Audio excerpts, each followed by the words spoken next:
Hi, this video shows how to generate and use Logicdoc. Logicdoc, as its name sort of suggests, is an outgrowth of Javadoc/GroovyDoc. It starts off looking just like that, as I've started it here for the demo.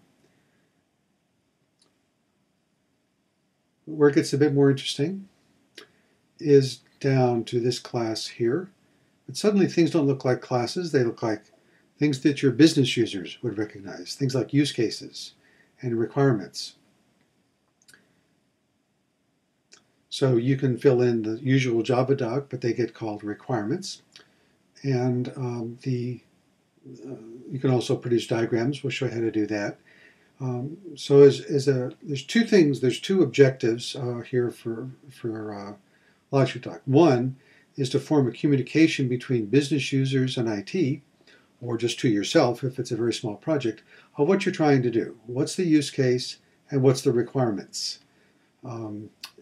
So that's what we're doing here. Secondly, we want to, for the IT folks, capture the implementation.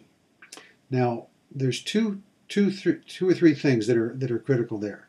One is the database may be large. What are the domain objects that are particularly relevant to the use case? So you denote these perhaps in a diagram. Secondly, and this is very important, now once you've got the requirement noted, the idea is that you're going to define logic among many business logic components that implement that requirement. Trouble is, they're going to be scattered, like as in this case, over customer, order, item, and so forth. So you need a way to serialize them back, and that's what this is providing. So this is providing the traceability from a use case to the requirements of the use case, for each requirement to the rules that implement it. And this goes right into the normal Javadoc for the rule. But I would suggest that this information on this page is something that your business users can read and give you some information as to whether you're missing requirements. So that's a very key part of a project, is to get the requirements nailed, so this can help in that. And then once you've got the requirement, are they complete and accurate, or are they missing some computation or something? So that's what Logicdoc is. Now let's see how to generate it. The first thing you have to do is you have to fill out classes that represent the Logicdoc, and there's several ways of doing that. The simplest here in the BizLogic demo is I have a class that's my JUnit tests. And what I did is on the test, I included a lot of documentation here, which we'll get back to. But this is the test. I denote this test as a requirement. That's the key to get Logicdoc going. And we'll come back to these in a second. So the two things you need to do in terms of designating your class is designate the class as a use case doc with this annotation that says this class represents a use case. Then you define methods, in this case just one, for the requirements of a use case. So a use case can have many requirements. For each such requirement, you create a method. Now in this particular case, the method is simply my JUnit test. The next thing I have to do to make the Logicdoc work is to produce this documentation. There's nothing special about the stuff up here. This is just your normal Javadoc with its sort of syntactical stuff. The two things that are different, we'll come back to logic diagram in a second, but the main thing is these C elements. And let's take a closer look at those. These are the references that enable you to identify the actual rules used in the implementation of a given requirement. All you need to do is put @C, and of course you're going to get tired of typing package names.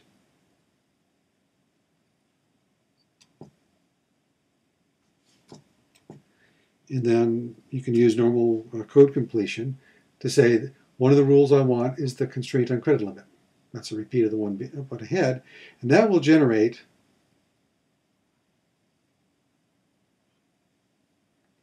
this line here. So what's happening is the system is going to go get the text of that that piece of logic and put it right here so you don't have to go click over to it to see it, which is very helpful. The second thing you can do is, when you wish, you can annotate these rule references. So, pruned blah, blah, blah. You see here the pruned blah, blah, blah. So these indent. So this is a way to leave for yourself or your successor, why did I find this rule in this context, and what are some interesting pieces about it? Here we're giving information about how the rules operate. Yours would be more domain specific, I would imagine. Okay, the last thing to know about this is, how do we get the diagram? Basically, you build another sort of interior class here, and just include the classes that you want. And remembering the name of this class, and then you include this annotation here to designate where the diagram reference goes, and that's what generates this diagram here, which is pretty nice. Note these are hyperlinks. You'll go right to the documentation.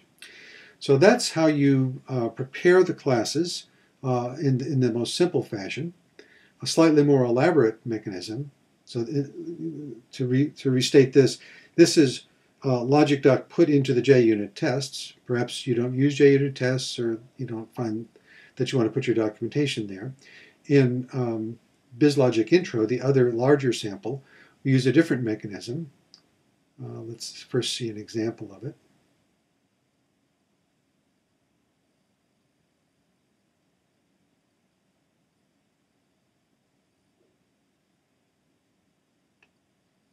So in this case, again, we get the same start. But here we have some diagrams, and we've divided our use cases into processes. And here we've put a process diagram. This is just PowerPoint, really. But it's helpful because it lets people see what's going on. And here the purchase order, we're showing that it has various requirements like check credit, explode bill of materials, and so forth. These are all very deep requirements. They're not, in other words, it's a use case that consists of many requirements. Slight editorial note: we've documented check credit several times here, giving you sort of different ways of doing it, bottom up or top down, whatever kind of makes sense. These particular pieces of documentation are very, very important for you to read as part of your training. But let's get back to how you define these. So in this case, we've divided our Logicdoc into packages that represent processes.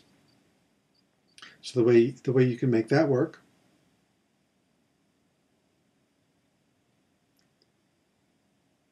is you simply create classes that don't do anything. This purchase order save class is simply the name of a use case. It is never run, it's never loaded, it's never referenced. I'm just putting it here so that I can produce Logicdoc for it. Again, the class name is the use case name, and the methods are the requirements, and I put the same information in. So it's just a way of organizing maybe a slightly larger system, taking the use cases and separating them out into various business processes. Okay, final thing we want to have a look at is, once I've done all this, how do I actually run the Logicdoc? We provided several examples for you to have a look at. But the basic idea is you run this ANT script. There are some things here that need to be configured. Typically not, they'll default properly, but you may need to configure them. And then you simply open the outline. That'll show you the elements of the ANT script. And simply say right-click, run as, ANT build, and that will run the Logicdoc.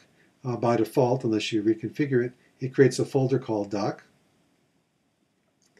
And of course, as usual, you'll run index.html. So that's a wrap on how to build and use Logicdoc. We hope you find it helpful. Thanks very much.